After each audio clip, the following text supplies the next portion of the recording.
Okay, action by officially, no, wala pa ka pa naog. Wala ko pa na-receive o wala ko kakita sa official memo from the LG Bacolod, no? But with sa ato na reading sa internet, sa news, no? So, there's a guideline to the LG na manglista kami sa those na wala na action drive. Oho. So kung wala pang memorandum circular, maybe tawag sina kung ano ka numero ina, through news pa lang, like diri sa amon, na inform ikaw sa mga gabi. So ano masugod na kamo pang lista buwas? Kaya doon, hindi man siya human rights violation ang panglista, no? Yes.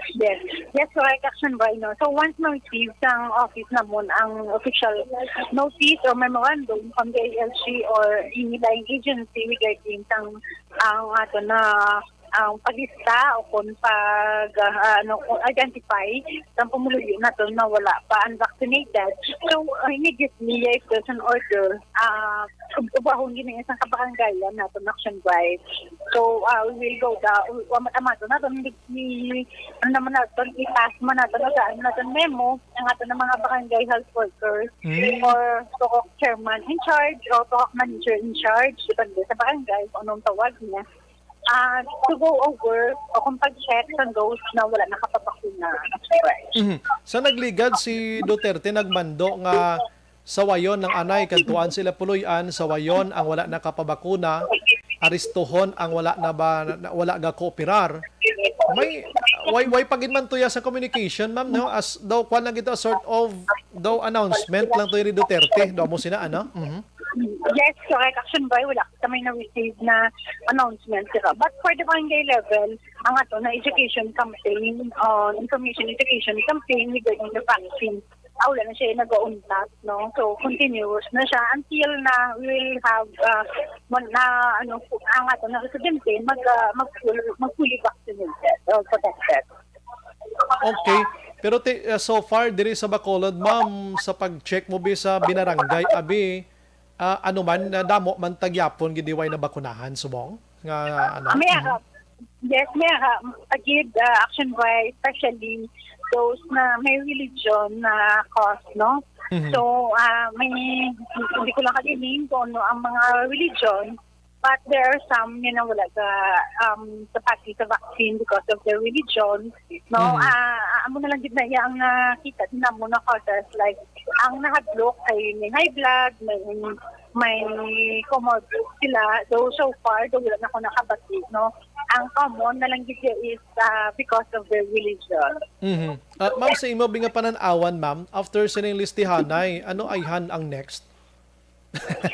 Maybe ako man ang personal view man na in-action by, no?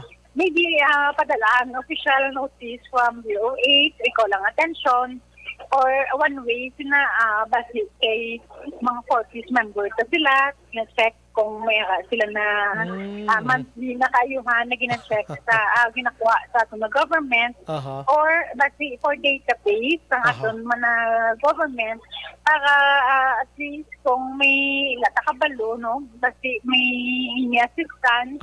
So base hindi lalanda kabalo ako man na personal view. Yes, pero that's primarily for database siguro or for continuing education campaign. Yes, oo, kaginaw ay ginanagsulod sa auto ko parte sa mga financial assistance mo. Pero nakakadlaw.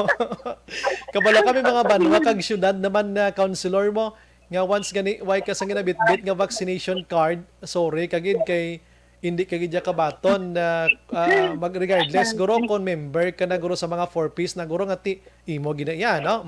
Daw mo na abe? Yes, kay go na balaan ko action boy ang 4Ps ina-required na mag-fully vaccinated. I see. So, base mo na siyang ikakawin. Or maybe, ito yung naghampal ko ang ato ng national agency na kung hindi kaya sa barangay na i-convince ng ina na individuals be vaccinated, base sila mismo manaog sa ground and to convince na mga pag-vaccine.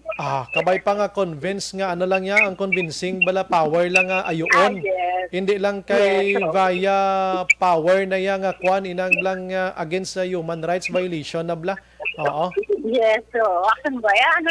ng education campaign kag maayo na pag-istorya. Mayo nga pag-istorya. Amo mala, sige ma'am, amo mala ng akon mo. I thought gani nga kamo nakabato na or basibwas or ano nga sitwasyon. Yes. Ano bing panugyan mo ma'am sa mga barangay kapitan kay bati ko may mga kapitan ma'am nga gakahadlok mang lista ang iban. Ina may mga kuno-kuno mo lang no.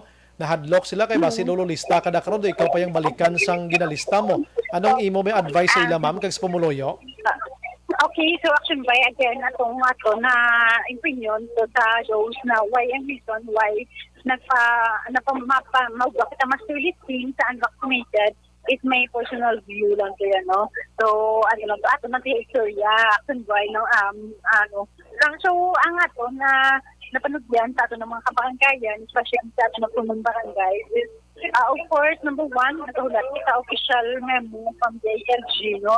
So once there is an official memo sa DLG, siguro we will sit down with the DLG para to shed a light kung anong purpose.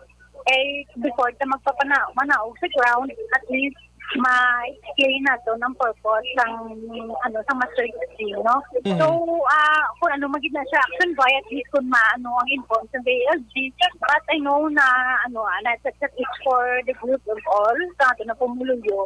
Kag was assured that the human rights will be protected, no? Kaya muna yung akong na sa barangay. Mhm. So kay we are mandated, so we need to abide to ano ang ginaano sa DLC.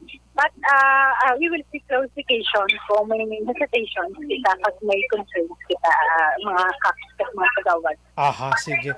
With that, Konsihal, madamang salamat sa mga serbisyo. May gabi mabuhay ka, Kap. God bless sa aton tanan. Stay safe kita. Thank you, Action Brian. Yes, ma'am.